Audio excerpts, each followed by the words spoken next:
ایک سفید سایہ میری طرف آ رہا تھا۔ قریب آیا تو میں نے دیکھا کہ وہ ثنا ہی ہے۔ انہوں نے بہت معصوم صورت بنائی ہوئی تھی اور مجھ سے معافی مانگنے لگی۔ سفیر بھائی، مجھے معاف کر دو، میرا وعدہ ہے آئندہ کبھی کسی کو کوئی نقصان نہیں پہنچاؤں گی۔ کافی دیر کھڑی رہی، پھر خاموش اور مایوس ہو کر چلی گئی۔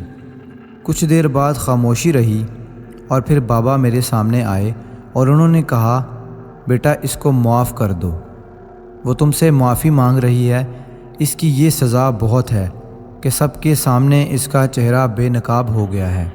میں پیر بابا کی بات کرنے ہی والا تھا کہ میرے کانوں میں آواز آئی، یہ سب نظر کا دھوکہ ہے، یہ میں نہیں ہوں، تم اپنا عمل جاری رکھو۔ پھر وہ پیر بابا بھی وہاں سے چلے گئے۔ میں اسی چکر میں تھا کہ یہ چلا کس طرح پورا ہو۔ صبح ہونے سے پہلے قبرستان ایک شور سے جاگ اٹھا تھا۔ قبروں سے مردے نکلنے لگے، درخت ٹوٹنے لگے، پرندے بے چین ہو کر ہوا میں اڑ رہے تھے۔ کچھ درختوں کو آگ لگ گئی۔ جس قبر پر میں بیٹھا تھا وہ بھی مسلسل تڑپ رہی تھی اور مجھے اپنا عمل کرنے میں مشکل ہو رہی تھی۔ پھر میں نے دیکھا کہ ثنا بھابھی کے ساتھ چند اور لوگ میری طرف آ رہے تھے، جن میں میرا مرحوم دوست اکبر بھی تھا۔ انہوں نے مجھ سے کہا کہ ہم نے ثنا کو معاف کر دیا ہے، اب تم بھی اس کو معاف کر دو۔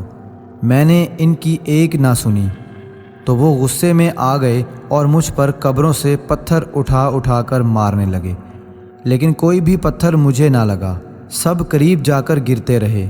ایک سنسنی خیز کہانی۔ فون کی گھنٹی سن کر میری آنکھ کھل گئی۔ کمرے میں روشنی نہیں تھی، شاید ہمیشہ کی طرح آج بھی بجلی بند تھی۔ کمرے میں کھڑکی کے ذریعے چاند کی چاندنی داخل ہو رہی تھی، جس کی وجہ سے میں اپنا فون تلاش کر سکا۔ فون میں نے جلدی سے کان کے ساتھ لگایا۔ ہیلو، بچاؤ بچاؤ، مجھے بچاؤ، خدا کے لیے میری مدد کرو۔ جی کون؟ رات کے اس ٹائم کون ہو تم مجھے تنگ کرنے والے؟ میں ہوں تمہارا دوست اکبر۔ ہاں اکبر، کیا بات ہے؟ کیوں رو رہے ہو؟ یار وہ مجھے مار دے گی، میرا خون پی جائے گی، وہ میری طرف آ رہی ہے۔ کون تم کو مار دے گی؟ ہیلو اکبر، لیکن کوئی جواب نہ آیا۔ میں نے خود اکبر کا نمبر ڈائل کیا، لیکن دوسری طرف سے کوئی جواب نہیں آ رہا تھا۔ میں اچانک اس کی باتوں سے پریشان ہو گیا تھا۔ اکبر کی نئی شادی ہوئی تھی، وہ میرے ساتھ بینک میں کام کرتا تھا، ہم بہت اچھے دوست بھی تھے۔ میرا نام سفیر ہے اور میں ان میرڈ ہوں اور ایک آزاد فطرت کا مالک ہوں۔ میں نے الماری سے اپنا ریوالور نکالا اور اکبر کے گھر کی طرف چل دیا۔ اکبر کا گھر کم آبادی والے علاقے میں تھا۔ گھر کے پاس ایک نہر گزر رہی تھی اور اس کے پار ایک قبرستان تھا۔ جلد ہی میں اس کے گھر پہنچ گیا۔ اس کا گھر 3 کمرے پر مشتمل تھا۔ 2 کمرے، ایک باورچی خانہ اور ایک چھوٹا سا کچن تھا، جس میں ایک بڑا پرانا کیکر کا درخت بھی تھا، جس کے اوپر بہت سے پرندوں کے گھونسلے بنے ہوئے تھے۔ صحن سے ہوتے ہوئے میں نے کیکر کے درخت پر نظر ڈالی۔ پرندے خاموشی سے اپنے گھونسلے میں دب کر آرام کر رہے تھے۔ حویلی کا دروازہ ہمیشہ کی طرح کھلا ہی تھا، لیکن کمرے اندر سے بند تھے۔ میں نے کافی دیر دستک دی، لیکن کوئی جواب نہ ملا۔ پھر مجھے کھڑکی کا خیال آیا، جو نہر والی سائڈ پر تھی۔ میں حویلی کی پچھلی طرف گیا۔ میں یہ دیکھ کر حیران رہ گیا کہ کھڑکی کھلی تھی اور کھڑکی کے اوپر تازہ خون کے نشان تھے۔ میں کھڑکی سے اندر آیا۔ اب بجلی آ چکی تھی۔ میں نے بلب جلایا تو میرے رونگٹے کھڑے ہوئے۔ اکبر بیڈ کے نیچے خون میں لپٹا ہوا پڑا تھا اور بھابھی کا کوئی نام و نشان نہیں تھا۔ میں نے اکبر کو چیک کیا تو وہ اس دنیا کو چھوڑ کر جا چکا تھا کہ اچانک میری نظر خون کے دھبوں پر پڑی، جو کسی کے ننگے پاؤں کے تھے، یعنی کوئی کمرے سے کھڑکی کی طرف سے باہر گیا تھا اور خون کے نشان اس کے پاؤں کے ذریعے فرش پر بنے ہوئے تھے۔ میں نے پہلے گھر کی تلاشی لی، لیکن بھابھی کا کوئی پتہ نہ چلا، لیکن وہ قاتل ہو سکتا ہے بھابھی کو اپنے ساتھ لے گیا ہو۔ میں نے پاؤں کے نشانوں کا پیچھا کرنے کا فیصلہ کیا اور کھڑکی سے ہوتا ہوا باہر آ گیا۔ لیکن میں نے پولیس اسٹیشن کال کر دی تھی اور سب حقیقت بتا دی تھی۔ پاؤں کے نشان ٹارچ کی روشنی میں بہت واضح نظر آ رہے تھے، لیکن یہ کیا؟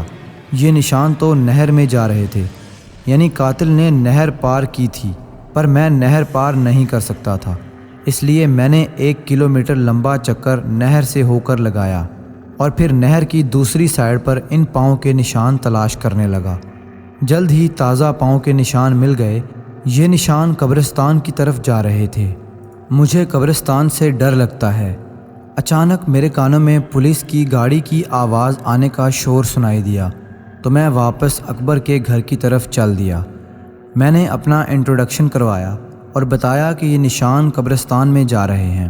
میں قبرستان میں اکیلا نہیں جا سکتا، اگر آپ نے ساتھ چلنا ہے تو چلو، کیونکہ وہ قاتل بھابھی کو قبرستان کی طرف لے گیا ہے۔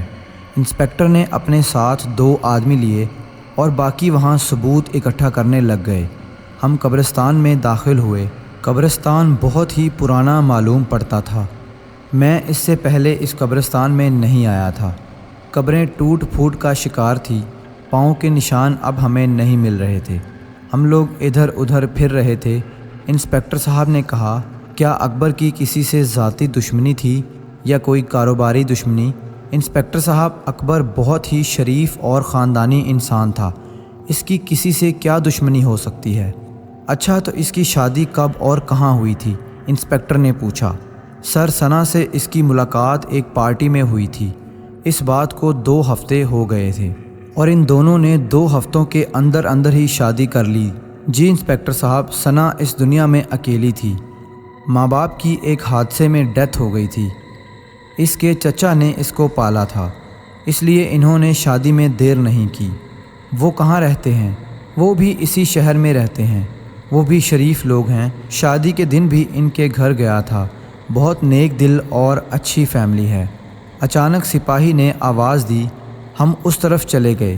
وہاں کافی درخت تھے اور ایک درخت کے نیچے بھابھی ثنا پڑی ہوئی تھی، اور میں یہ دیکھ کر حیران ہو گیا کہ وہ نشان بھابھی کے پاؤں کے تھے، کیونکہ اب ان کے پاؤں پر خون جم چکا تھا اور وہ بے ہوش تھی۔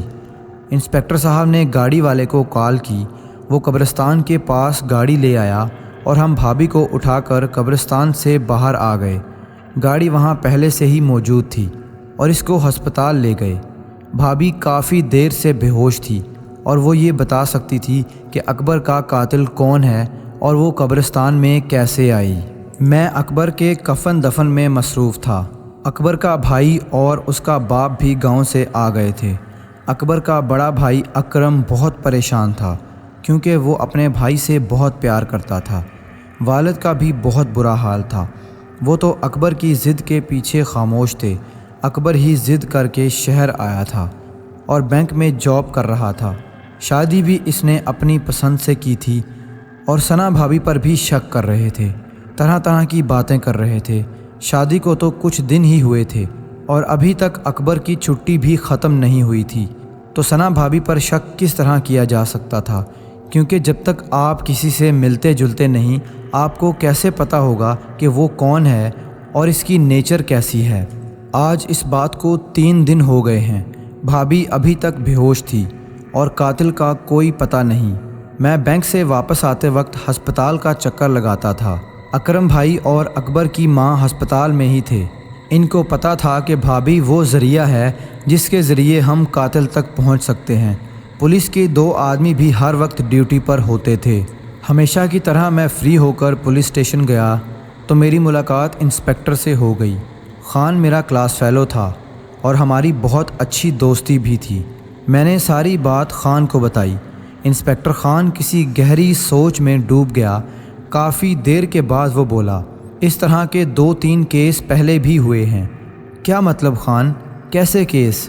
اکیلا گھر آبادی سے دور رہتا تھا، یعنی کم آبادی والے علاقے میں۔ اس کے گھر میں صرف وہ پہلے اکیلا ہی رہتا تھا اور پھر شادی بھی اچانک اور ایک انجان لڑکی سے کی۔ یہ بات تو ٹھیک ہے، لیکن ثنا بھابھی تو بہت اچھی ہے، کافی خدمت کرتی ہے اکبر کی۔ اچھا، تو وہ کہاں ہے؟ کیا وہ زندہ ہے؟ ہاں، وہ زندہ ہے اور ہسپتال میں داخل ہے اور بے ہوش ہے۔ چلو سفیر، ہسپتال چلتے ہیں، انسپکٹر نے کہا۔ وہاں پر ساری بات کلیئر ہو جائے گی۔ اکرم بھائی وہاں پر موجود تھے۔ اکرم بھائی، بھابھی کو ہوش آیا؟ نہیں، وہ ابھی تک بے ہوش ہے، اکرم نے جواب دیا۔ ٹیسٹ ہو رہا ہے، وہ اندر تھیٹر روم میں ہے۔ ہم باہر انتظار کرنے لگے۔ کچھ دیر میں ڈاکٹر صاحب آئے تو خان نے پوچھا، ڈاکٹر صاحب اب کیسی ہے اور ہوش کب تک آ جائے گا؟ وہ خطرے سے باہر ہے، ہوش بھی جلدی ہی آ جائے گا، ڈاکٹر نے جواب دیا۔ کیا ہم دیکھ سکتے ہیں اس کو؟ ہاں کیوں نہیں، اس کو کمرے میں شفٹ کر دیا گیا ہے۔ ہم تینوں کمرے میں آئے تو میں نے دیکھا کہ خان بھابھی کو غور سے دیکھ رہا تھا۔ یہ ثنا بھابھی ہے، اکرم نے کہا۔